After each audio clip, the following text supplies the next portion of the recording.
Palabra. Y no sé si podemos poner ese gráfico, Armando, que te mandé, porque he recibido esta revista, que es una revista que publica la Sociedad Bíblica. La Sociedad Bíblica es una organización a nivel mundial que se dedica pues a traducir la Biblia de sus idiomas originales a los idiomas que se hablan hoy en día en el mundo y a distribuirla. Y en los últimos días, semanas y meses hemos visto imágenes en televisión de miles, de cientos de miles, de millones de personas que huyen con lo opuesto. Y muchas de esas personas huyen porque los quieren matar, porque han cometido un tremendo delito, y es el de convertirse a Cristo, el de creer en el Señor.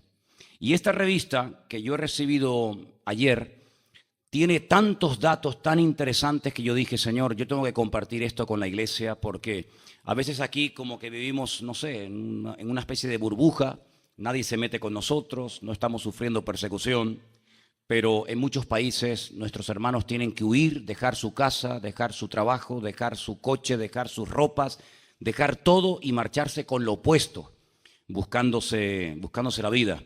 Y esta sociedad, la sociedad bíblica, que por supuesto también aquí está en España, pues se dedica a llevarle Biblias y ayuda material, no solamente espiritual, a todos estos refugiados que hay por el mundo, ¿no? No sé si tenemos ahí el gráfico. Vamos a bajar un poquito la luz para que los hermanos lo puedan ver bien.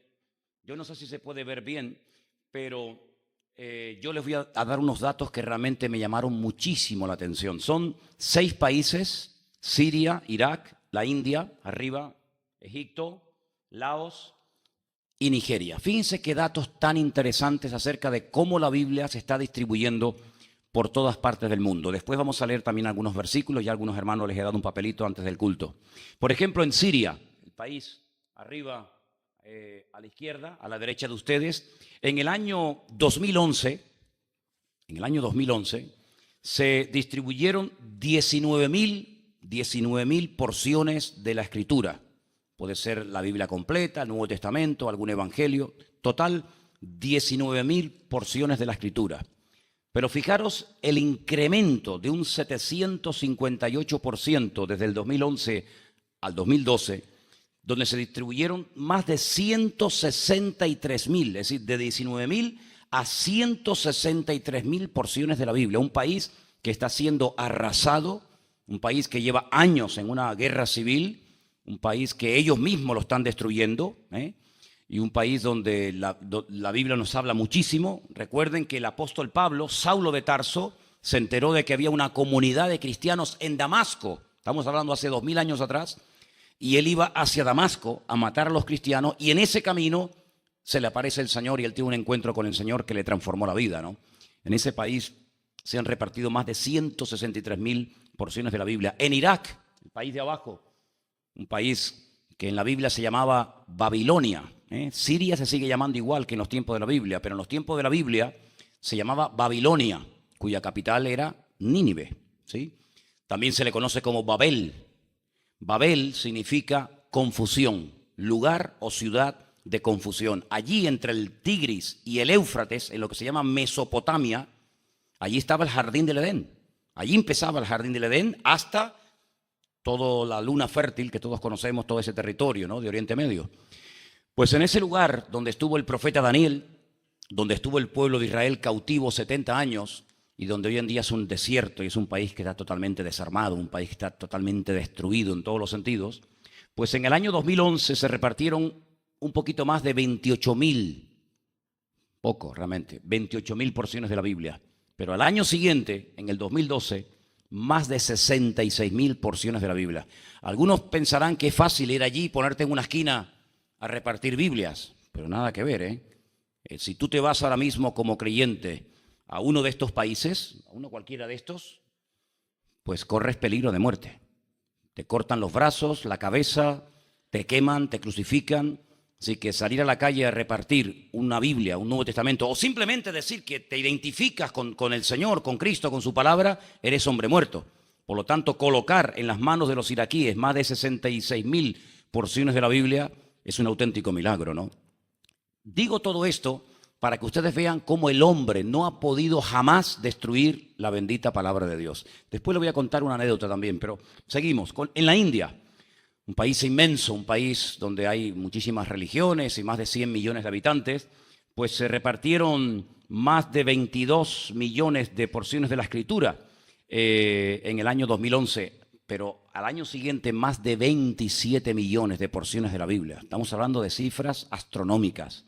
Por ejemplo, en Egipto, un país que mantiene el nombre de la Biblia, aunque dije en una ocasión que el nombre bíblico para Egipto es Mitzraim, que significa lugar estrecho, lugar de apretura. Es un lugar que aparentemente ofrecía todo a cambio de nada, pero luego te convertía en esclavo. De hecho, Egipto en la Biblia simboliza o tipifica el sistema del mundo, el sistema en el cual estamos viviendo nosotros hoy en día. Que tanto tienes, tanto vales. Que al principio todo muy bonito, al principio todo a cambio de nada, y después Egipto se termina convirtiendo en una cárcel que te destruye tu economía, tu familia, tu salud, etcétera, etcétera. Podríamos hablar horas acerca de lo que representa Egipto, ¿no? Pues en Egipto, en el año 2011 se repartieron más de 2.260.000 porciones de la Biblia.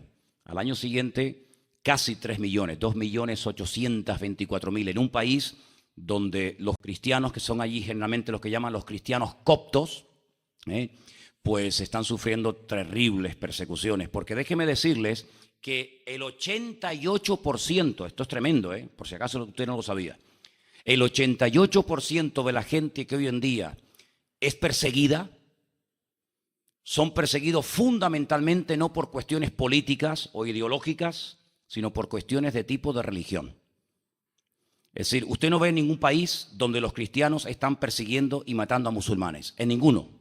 No hay ningún país de la tierra donde los cristianos se han armado y deciden ir a por los musulmanes y acabar con ellos. Ninguno. Sin embargo, sí hay millones de musulmanes y de personas que se han comprometido delante de su Dios a acabar definitivamente con dos colectivos. Los cristianos, da igual si son evangélicos, bautistas, pentecostales, católicos, porque ellos meten a todos en el mismo saco, y a los judíos. De hecho, por si alguien no lo sabe, en el famoso Corán, el famoso libro sagrado del musulmán, se dice que cada 10 años se tiene que producir una especie de yihad. La yihad en árabe significa guerra, que algunos en su época la interpretaron como una guerra contra los deseos de la carne, contra la avaricia, pero que otros la han interpretado como una guerra literal y que hay que matar para poder llegar a la presencia de Dios. Es decir, el Corán está basado en la muerte, no en la vida. La palabra misericordia, la palabra perdón, la palabra amor, la palabra piedad, no aparece en el Corán. Son palabras que en la Biblia aparecen continuamente. Dice el Padre Nuestro, una parte del Padre Nuestro que dice: y perdónanos como nosotros también perdonamos a nuestros deudores. Dice: y bendecid a los que os maldicen. Bendecid aunque os digan toda clase de mal contra vosotros mintiendo. Si la Biblia es un libro que te enseña a ir en contra del ego humano, en contra de la venganza, en contra del odio, en contra de la muerte.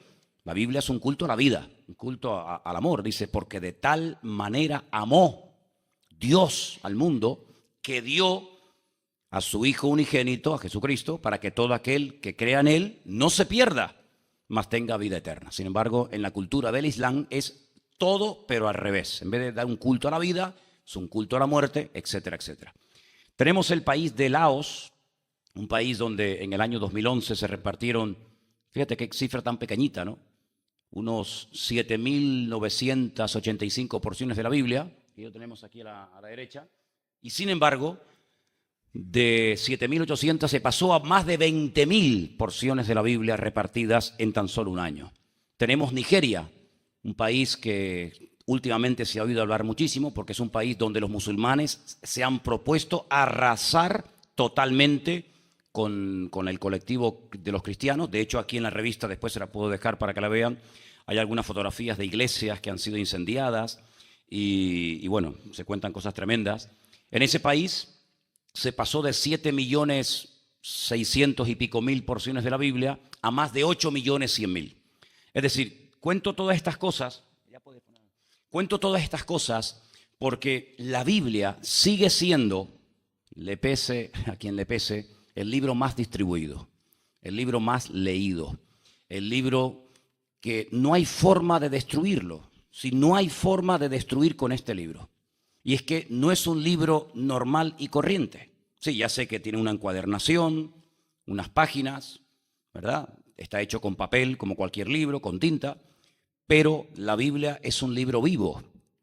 Yo particularmente llevo más de 34 años, sí, ya más de 34 años leyéndolo todos los días. Y yo soy un tipo de persona que, como haga muchas veces una cosa, tengo que orar para que el Señor me ayude a no caer en rutina, porque no soporto la rutina, no soporto el hacer una cosa porque hay que hacerla y cumplir. No. Le puedo asegurar que si he estado las últimas 3 décadas o más de mi vida leyendo cada día horas y horas este libro, es porque no aburre y sé lo que le estoy diciendo. Cualquier porción que usted me diga de la Biblia, yo la he leído cientos de veces. El Antiguo Testamento, los Evangelios, el Apocalipsis, el libro de Daniel, los Salmos. Me lo he leído cientos de veces. Pero sin embargo, no es un libro que aburre, no es un libro que cansa, es un libro vivo porque es la pura y divina palabra de Dios. ¿Cuántos dicen amén? Es un libro que se anticipa en el tiempo. Por ejemplo, ¿se acuerdan cuando hablábamos el otro día de un personaje, Ciro, el famoso rey Ciro, que no era judío? En el libro de Isaías dijimos que a través del profeta Isaías, porque una de las cosas maravillosas que tiene la Biblia, que no tiene ningún libro, dicho sea de paso, es cómo se anticipa en el tiempo y pronostica y profetiza cosas que van a ocurrir a veces con cientos o con miles de años de anticipación. Pues fijaros que se decía 200 años antes del nacimiento de este personaje que iban a ser un hombre que sería un rey importante en el imperio de los medos y de los persas, que sus padres le pondrían el nombre de Ciro y que permitiría a las tribus que estaban en aquel momento cautivas en aquel lugar, que era la tribu de Judá y de Benjamín, volver a su tierra. Pero no solamente les iba a dar la libertad de poder volver a su país, sino que iba a financiar de su bolsillo los costos de todo lo que implicaba reconstruir una ciudad, reconstruir un templo, etcétera, etcétera. ¿Cómo se puede saber esto 200 años antes de que acontezca? Pues así fue. Pero es que ayer justamente estaba leyendo una porción de la cual voy a hablar el domingo, de un profeta que recibe una orden del Señor de ir a un sitio a decir algo y le dice el Señor: no comas nada, no bebas nada, tú hablas lo que tienes que decir, te das la media vuelta y te vas. Y por el camino vino otro supuesto profeta y le dijo: no, a mí el Señor me dice que sí, que puedes volver, puedes comer, puedes beber agua y no te va a pasar nada. Y bueno, vamos a ver lo que pasó. Y entonces ahí se da una palabra profética que se cumplió 300 años después. Si nos quedamos con la boca abierta con la profecía de Ciro, cuando les cuente el domingo la que les estoy comentando ahora, son 100 años más. Es decir, hay cosas que aún no han ocurrido que ya la Biblia las pronostica. Por ejemplo, podríamos poner miles de ejemplos, pero no estamos aquí para dar datos y cifras para volvernos locos, sino simplemente para que se den cuenta que esto que tenemos en las manos es algo sagrado, es algo matemáticamente perfecto. Pues en el año 70, escuchen, 70 después de Cristo, no en 1970, en el año 70 después de Cristo, Jerusalén fue destruida, el templo fue arrasado y un emperador romano al poco tiempo le cambió el nombre al país y le dijo: ¿este país cómo se llama? Israel. A partir de ahora no se va a llamar Israel, se va a llamar Filistea. ¿Por qué? Porque lo digo yo. ¿Cómo se llama esta ciudad? Jerusalén, ciudad de paz. De eso nada. A partir de ahora se va a llamar Aelia Capitolina.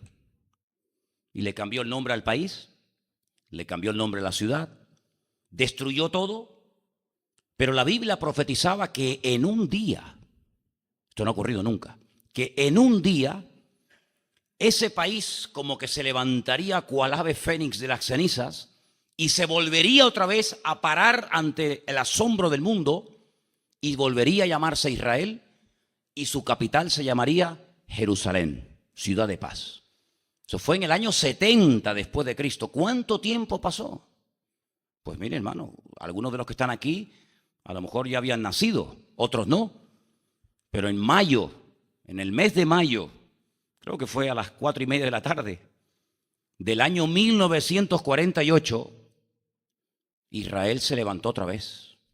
Y desde 1948 hasta hoy, 2014, ahí hay un país que le pese a quien le pese, le guste a quien no le guste. Ahí hay un país con su bandera, con su himno, con sus costumbres, con sus pros y con sus contras, que se llama Israel, cuya capital se llama Jerusalén.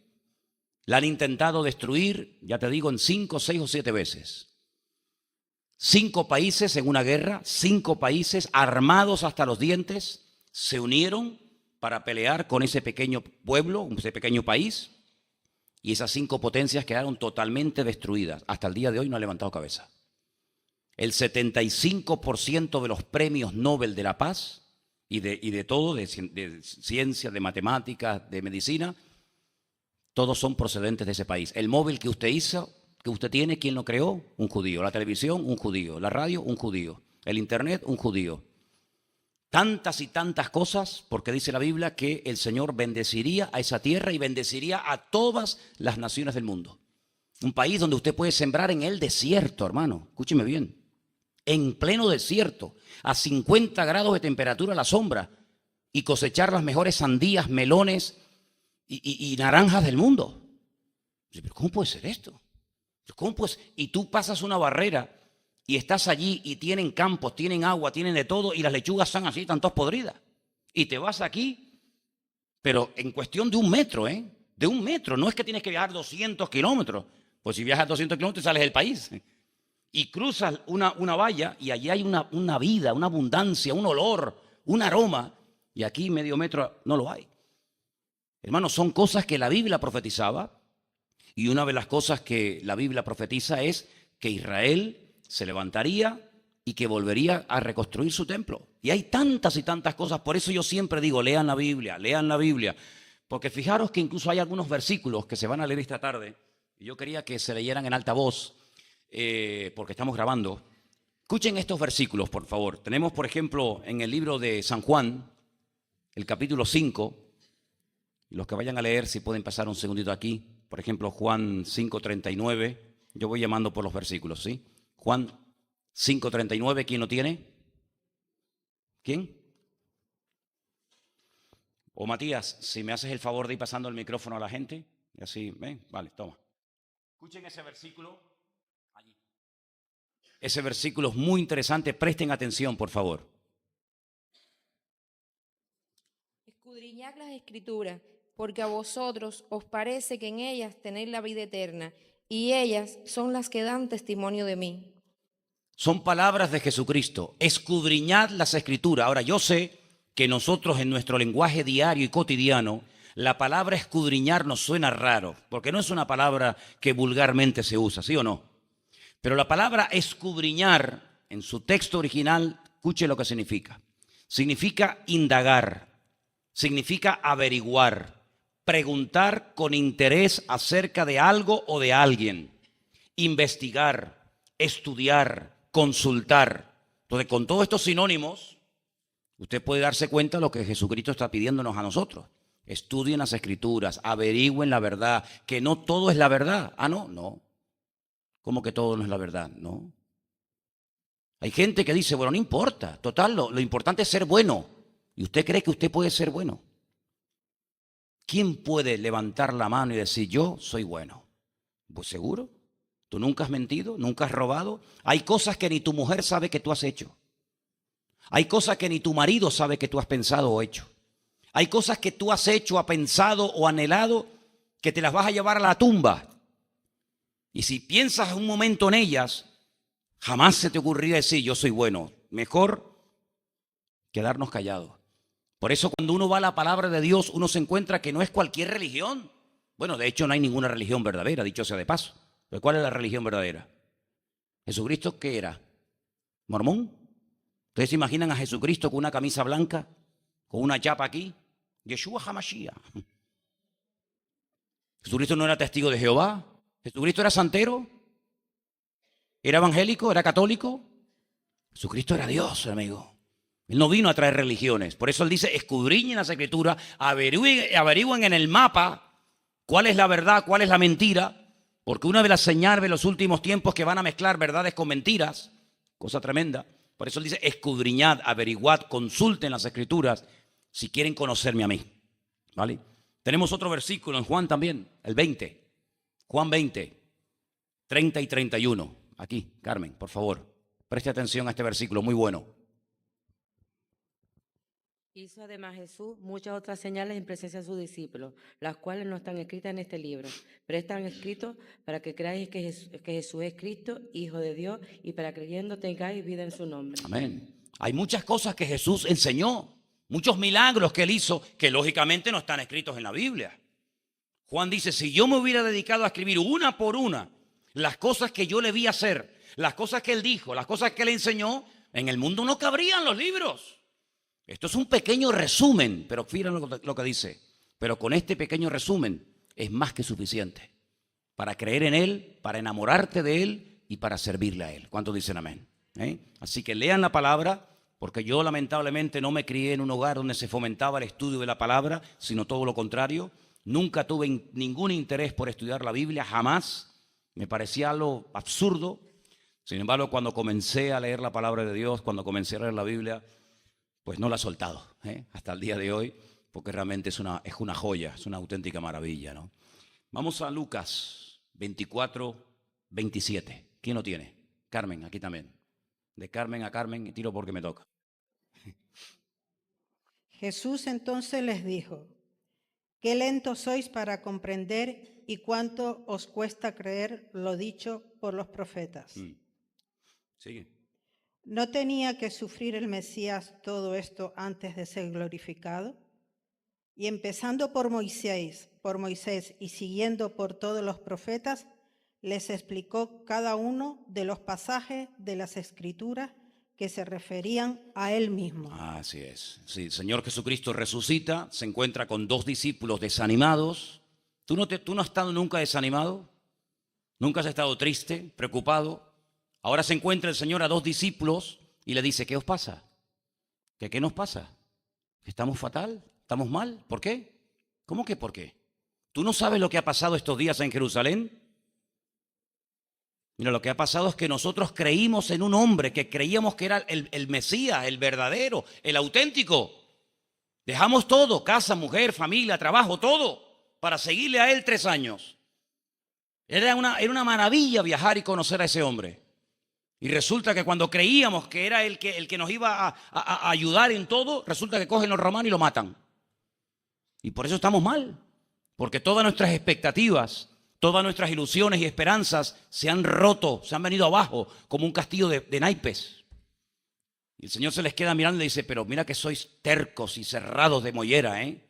¿Es que acaso no se dan cuenta ustedes que todo lo que aconteció, que todo lo que me pasó estaba escrito? Es que todo salió perfecto. Nada sobra, nada falta. Todo salió como tenía que salir. Y dice que comenzó desde Moisés. Es una forma de decir desde la ley. Los primeros 5 libros de la Biblia, el Humash, Pentateuco. Pasando por todos los profetas, pasando por todos los salmos, le fue diciendo, mira, este salmo decía esto, esto y esto y esto. ¿Pasó o no pasó? Sí. ¿Y este qué decía? Esto, esto y esto y esto. No decía la Biblia en el Antiguo Testamento, cientos de años, que a mí me iba a vender un amigo mío por 30 piezas de plata. Ay, es verdad. ¿Y por cuánto me vendieron a mí? Por 30 piezas de plata. ¿Y quién me vendió a mí? Pues un amigo tuyo, un discípulo. Dice, pues ya está. Y no decía la palabra que me orarían, que me traspasarían las manos y los pies. Y miren mis heridas, miren, todavía están abiertas. Todo estaba escrito, todo estaba profetizado. Y dice que comenzó a darles un repaso por todas las escrituras. Entonces dice que ellos se dieron cuenta y abrieron los ojos y dijeron, entonces todas las desgracias y todos los latigazos y todo el rechazo popular al final se ha tornado en bendición. Porque si eso no hubiera ocurrido, tú nunca habrías muerto. Y si tú no hubieras muerto por nosotros, nosotros seríamos unos desgraciados porque nuestros pecados todavía estarían ahí en la lista. Pero gracias a aquello que para nosotros en un momento fue una desgracia, ahora resulta que se ha convertido en una bendición. Entonces te das cuenta como en la palabra de Dios tú puedes encontrar explicaciones aparentemente a todas tus desgracias. Y cuando tú conoces al Señor y miras para atrás, tú dices, es que si a mí no me hubiera pasado aquello, que yo en un principio pensé que era una tragedia y una desgracia, pues yo a lo mejor hoy no estaría aquí. Y te das cuenta que Dios nunca pierde, que Dios siempre gana. Y por eso no tienes que condenarte, por favor, hermano y hermana. No te condenes, no digas, no te condenes. Tu pasado Dios lo ha cambiado y lo ha transformado en bendición. Y si no hubiera sido por ese trasfondo del cual venimos, cada uno con el suyo, pues probablemente nunca hubiéramos llegado al conocimiento de la verdad. Así que no hay casualidades. Tú naciste en el hogar que tenías que haber nacido y tus padres se enamoraron no porque se tenían que conocer ellos para que pudieras nacer tú. Y en el país del cual vienes, tú tenías que haber nacido ahí. Y toda tu vida está diseñada desde antes de la fundación del mundo. Tu cuerpo, tus ojos, tu sexo, tu cultura, todo está diseñado. O sea, tenemos un concepto muy, muy raro de las cosas. Esto es bueno, esto es malo. ¿Por qué? Porque los parámetros, los puntos de referencia nuestros es, esto me salió mal, luego es malo. Esto me salió bien, luego es bueno. No me digas. ¿Sí? A veces lo que para ti puede ser una tragedia, al final se convierte en la mayor bendición de tu vida. Y aquello que creías que era una maravilla, al final fue un desastre que ojalá nunca hubiera ocurrido. Aquello que te parecía tan bonito y tan atractivo, al final fue un desastre. Por lo tanto, a partir de ahora, déjate guiar no por tus pensamientos, no por tus emociones, no por tus impulsos, sino déjate llevar por el buen pastor, porque Él es nuestro pastor y con Él nada nos faltará. ¿Cuántos dicen amén? Vamos a leer un versículo más. En el libro de los Hechos hay una historia muy interesante acerca de un tipo de creyentes que, bueno, vamos a leerlo y ahora les digo. Estamos en Hechos 17, versos 10 y 11. ¿Quién lo tiene? Allá, al fondo. ¿Quién es? Ah, Sonia, sí. Hechos 17, versos 10 y 11. Inmediatamente los hermanos enviaron de noche a Pablo y a Silas hasta Berea, y ellos, habiendo llegado, entraron en la sinagoga de los judíos. Y estos eran más nobles que los que estaban en Tesalónica, pues recibieron la palabra con toda solicitud, escudriñando cada día las Escrituras para ver si estas cosas eran así. Ok, yo le resumo, no se preocupe si no entendió nada, para eso estamos aquí, para aprender. El apóstol Pablo era un hombre que viajaba por muchas ciudades para extender el mensaje de Cristo, el mensaje del Evangelio. Llegó a Tesalónica y él predicó y la gente dijo, bueno, pues será así, amén, creyeron y punto. Luego se va a una ciudad llamada Berea y dice que él exactamente igual, exponía, explicaba el Evangelio, lo que le había pasado, la historia del Evangelio, de Cristo, y dice que estos hacían algo que los de Tesalónica no hacían. Cuando Pablo terminaba de exponer su enseñanza, su predicación, su mensaje, ¿ya has terminado? Muy bien, muchas gracias. Dice que ellos escudriñaban, volvemos otra vez a indagar, estudiar, averiguar, consultar. Dice que miraban en las Escrituras. ¿En qué Escritura? En estas.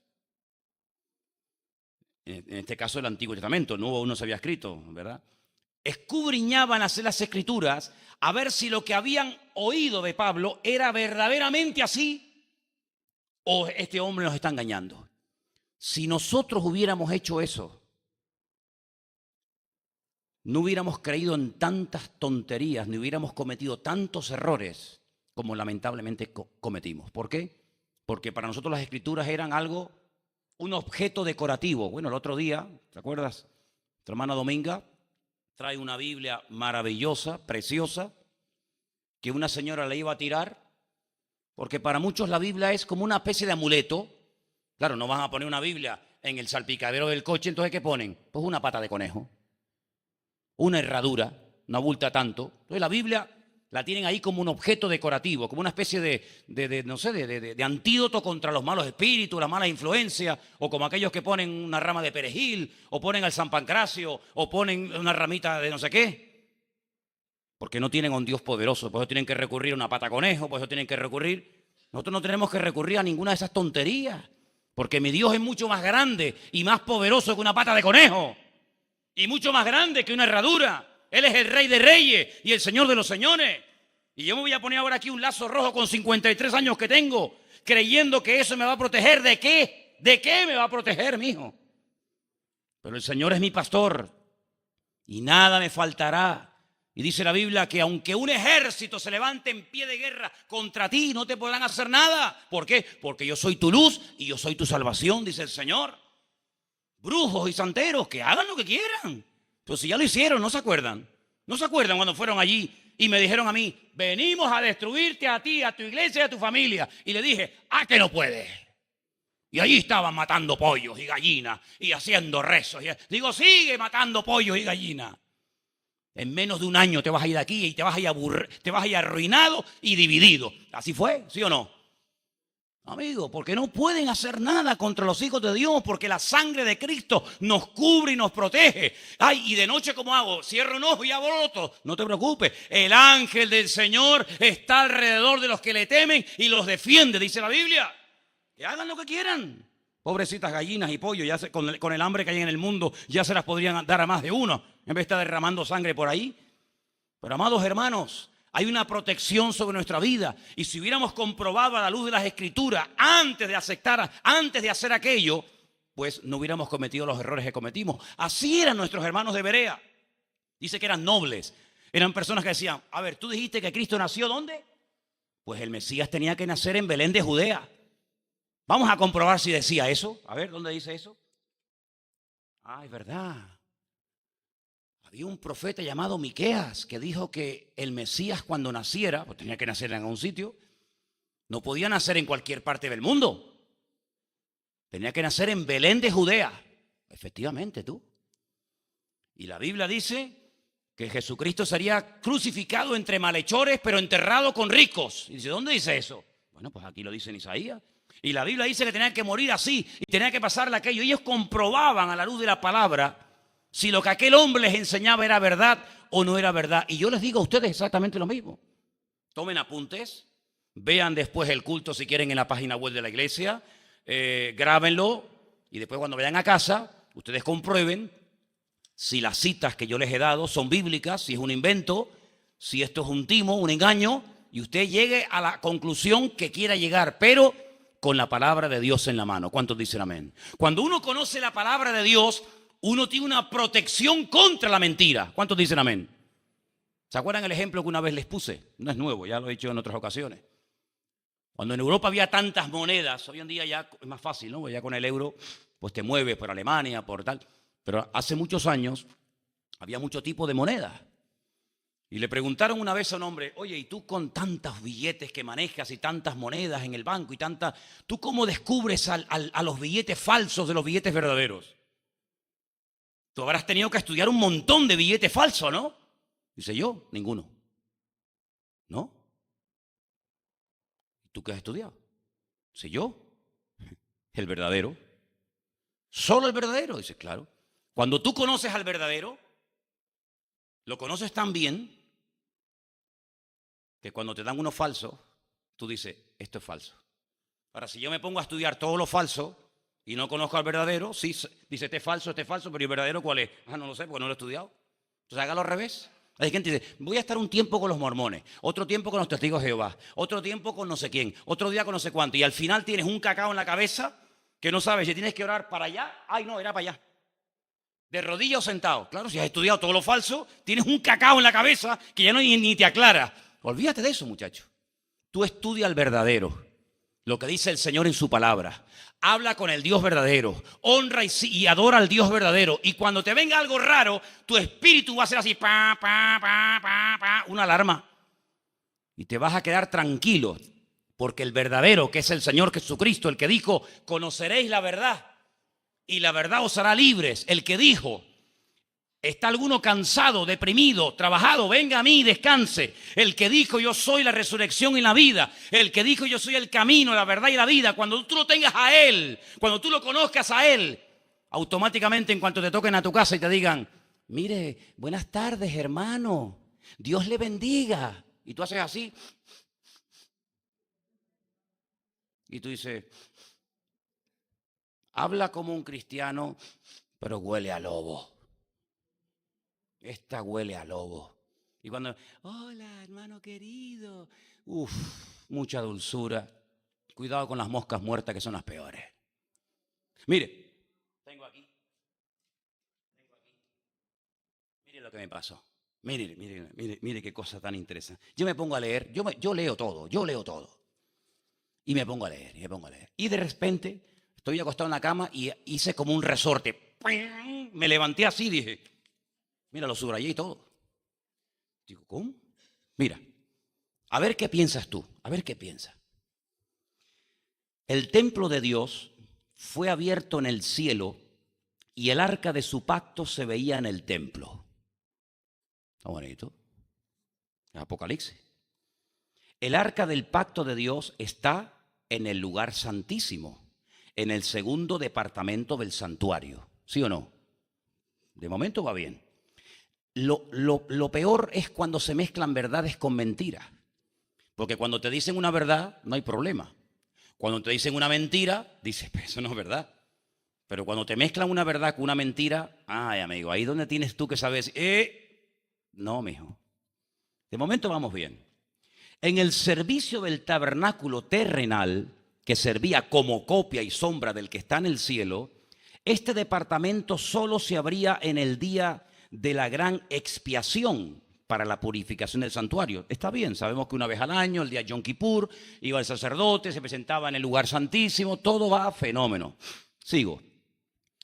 Por tanto, el anuncio de que el templo de Dios fue abierto en el cielo y se vio el arca del pacto en el lugar santísimo indica que el santuario terrenal se abrió en 1844 cuando Jesús entró en él para consumar la obra de la expiación. ¿Sí? Espérate a ver cómo es. Mira, aunque lo lea así, o lo lea así, o lo lea así, ¿cómo te sientes tú? ¿Cómo? Cristo entró en el lugar santísimo, el santuario celestial, y se abrió en 1844, cuando Cristo entró en él para consumar la obra final de la expiación. ¿Cómo se te queda el cuerpo a ti? Ahora tú dices, vale, vamos a buscar, a ver, ¿cómo lo dijo aquí? 1844. Será capítulo 18, verso 44. Y se habrán confundido. ¿Sabe lo que me pasa con esto? Que ya digo, ya no. Porque yo ya, con la edad que tengo, ya perder el tiempo ya en boberías. Yo una vez le dije en el Parque La Granja a una pareja muy amable, una señora muy amable de Testigos de Jehová, se me acercaron y buenas tardes. Y yo, cuando un testigo de Jehová me da palique, yo le doy para que así lo entretengo y no habla con otra persona. Y yo muestro interés, entonces les animo. Y entonces mientras están conmigo sé que no le están comiendo el coco a otra pobre mujer, ¿no? Y me dice, ¿usted sabe que el Señor Jesucristo vino en 1941 o 45? Digo, ¿sí? Sí, no me diga. ¿Usted no lo sabía? Digo, pues si le digo con toda sinceridad, me acabo de enterar que él vino en 1945, 41. Digo, ¿y usted me lo puede demostrar con la Biblia? ¿Hay algún versículo que diga que Jesucristo vino en 1941? Y me dice, pues sí. Y yo le dije, yo le prometo, señora, que si usted me enseña un versículo de la Biblia, incluso de la suya, porque ellos tienen otra, ¿sabía, no? Si usted me demuestra con su Biblia o con esto, me da igual con cualquiera, que Jesucristo vino en 1941, yo me hago ahora mismo testigo de Jehová. Y voy calle por calle, puerta por puerta, predicando lo que usted predica. Y me dice, ¿de verdad? Le digo, se lo prometo. Evidentemente, me sacó revistas, me sacó libros, pero la Biblia no te la puede decir. Cuando uno conoce la verdad, uno se da cuenta que lo primero que tiene que tener uno en cuenta es que el Señor Jesucristo dijo, el día y la hora nadie sabe, sino solo mi Padre. ¿Cómo me va a venir a mí esta persona y me va a decir a mí que entró en el cielo? Oye, una pregunta. Si murió en el año 33 hasta 1800, ¿cuál era? 44, ¿dónde estuvo? ¿Qué hizo el Señor desde el año 33 hasta 1800 y pico? ¿Qué hizo? Increíble, hermano. Pues, lamentablemente, como esto, hay cantidad de cosas. Cuando uno no conoce la palabra, si yo con buenos modales, con un poquito de labia, un poquito de carisma, le digo, mira, hermana, he leído un libro que es una maravilla, yo se lo recomiendo. ¿Usted qué va a hacer?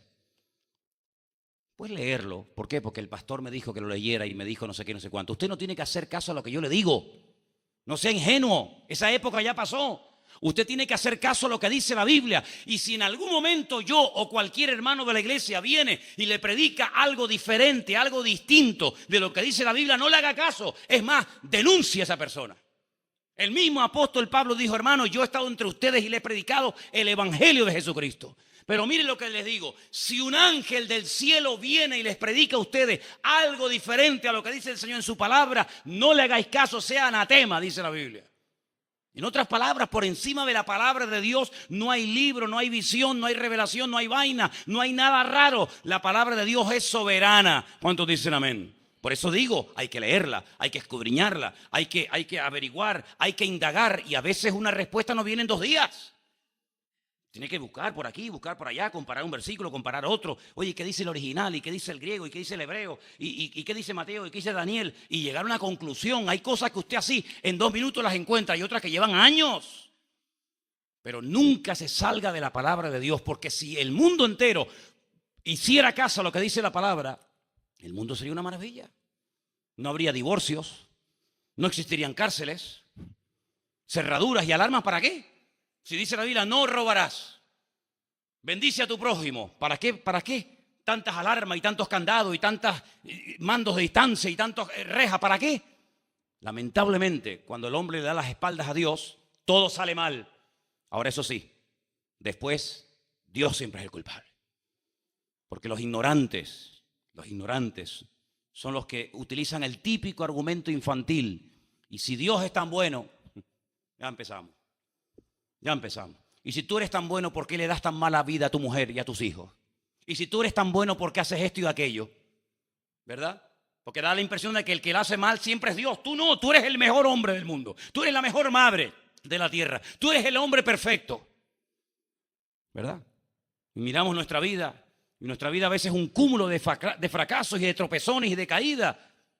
Y somos seres humanos. Dios ha creado al hombre tan perfecto que hizo algo que yo nunca haría. Y es crear al hombre con la capacidad de rebelarse en contra del Creador. A ver, ¿cómo se come eso?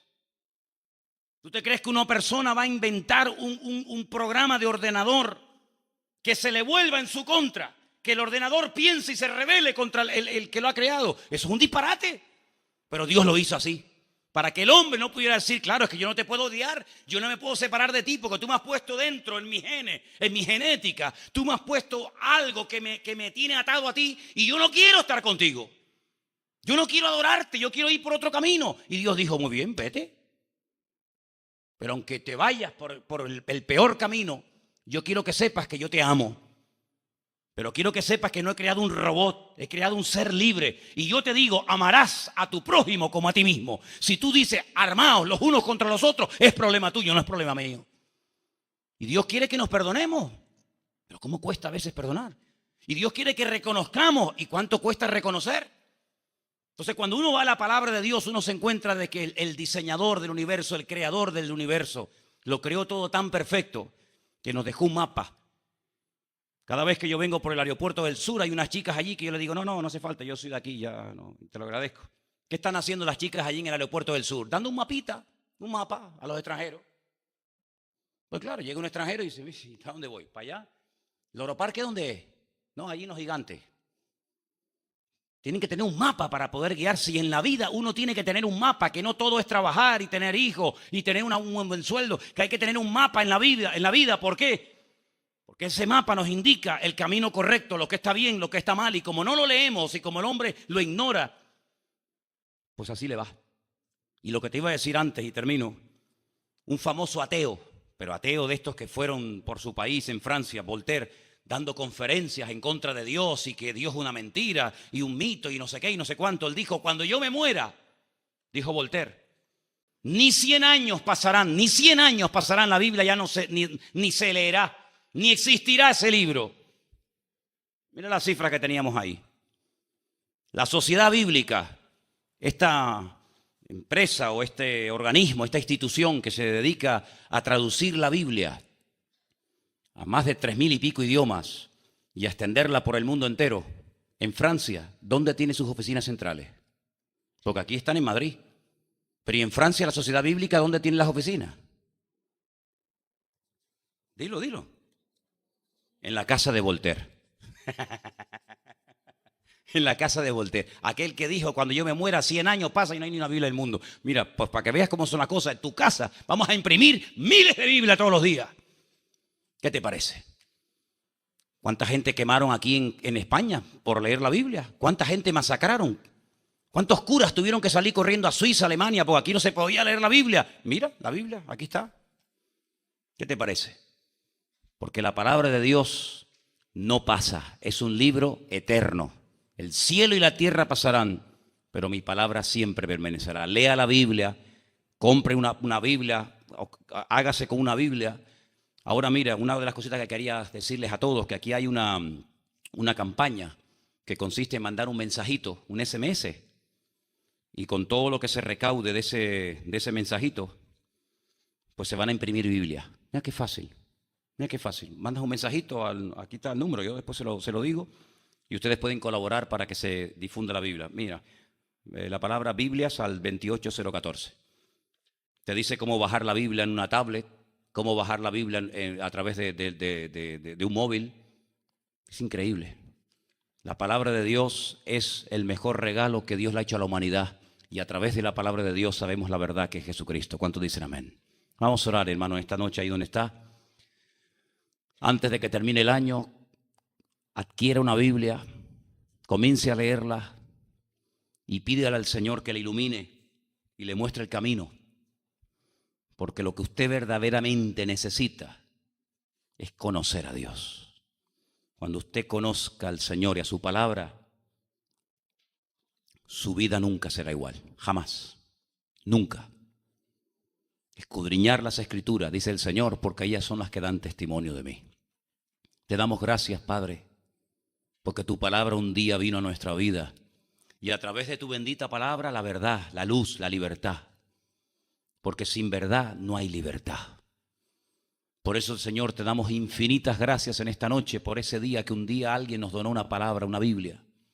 Porque fue a través de la Biblia que descubrimos que tú tenías un plan, un propósito para la humanidad y que Cristo, tu Hijo amado, el Mesías, vino a este mundo a morir por nosotros. ¿Y por qué tuvo que morir de esa manera? Gracias, Señor, porque tú has quitado el velo, la ignorancia, la ceguera. Y ahora podemos ver y comprender tantas y tantas cosas, Dios mío. Ayúdanos a compartir tu palabra con el mundo para que el mundo crea y para que el mundo vea que todo tiene una razón y una explicación, Señor. Guarda, Señor, nuestras vidas y que verdaderamente amemos y honremos la palabra de nuestro Dios. Recibe la gloria y todo el honor y el reconocimiento en esta noche. En el bendito nombre de Jesús. Amén. Y amén. Gloria al Señor.